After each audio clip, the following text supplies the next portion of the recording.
If you're new to fasting, or maybe you've tried it before but you're struggling to see results, honestly, I'm not surprised. There is so much mixed information trying to sell you something. Fasting Tube is independent and focusing on real information.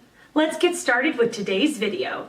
The question, how can I build muscle and lose weight while doing intermittent fasting? I've been doing intermittent fasting, for just over 6 months, and my body fat is down 3%, from 13% to 10%. I've become stronger in the gym, setting a PR in the overhead press while training less often, 3 days a week down from 5, and I eat huge fulfilling meals at night. I follow something that is sometimes referred to as the Lean Gains protocol, which involves skipping breakfast and condensing your daily eating period to 8 hours. For example, from 1 p.m. to 9 p.m. and then you fast for 16 hours in between. This is a surprisingly simple method that really works with very little behavioral change. Aside from the hormonal changes that take place during a fast, what you'll notice is that fat loss comes down to one thing: calories in versus calories out. It's a lot harder to overeat when you start to condense your eating window. Imagine that your maintenance calories are around 2,800 like me. I'm 6 feet 1 inch 179. Moderately active. To determine, you can use a calculator online such as this one, or just take your current body weight in pounds and multiply it by 14 and 17. Somewhere in between those two amounts will usually be your daily calorie maintenance level. This is amount of calories you need to consume each day to stay your current weight. Say you eat your first meal around 2 p.m. and your second at 9 p.m. or so. You'd have to eat plus 1,400 calories each meal to just reach maintenance.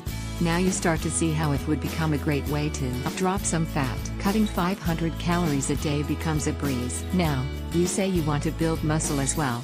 That's fine. One thing to note is that the more body fat you drop, any muscle mass that you have already becomes more noticeable. Basic concepts. Credit Martin Birkin of Lean Gains. Basic concepts. Credit Martin Birkin of Lean Gains. Maintain high protein intake every day, 1 to 1.5 grams per pound of body weight. Maintain high protein intake every day, 1 to 1.5 grams per pound of body weight. It's important to keep your protein high every single day to assist with muscle growth.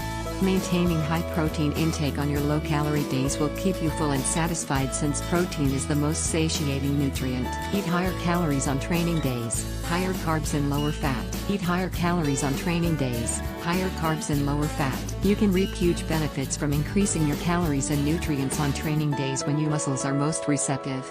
Boosting carbs will serve to replenish and restore glycogen levels while putting your body into an anabolic state that's ready to put on muscle. Lower calories on rest days, lower carbs and moderate fat. Lower calories on rest days, lower carbs and moderate fat. By lowering your caloric intake on rest days, we can efficiently burn fat. Get 60 to 100% of calories following your workout. Get 60 to 100% of calories following your workout. This is accomplished by either having one pre-workout meal consisting of 20% of your total calories for the day, or training fasted with 10 grams of BCAAs or 30 grams of whey protein. By eating most of your calories following your workout, you can promote muscle growth with fewer calories overall.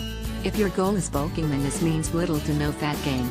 If you are cutting, this means no muscle loss. Either way, you're building muscle and losing fat. The key is to get in the gym and lift heavy.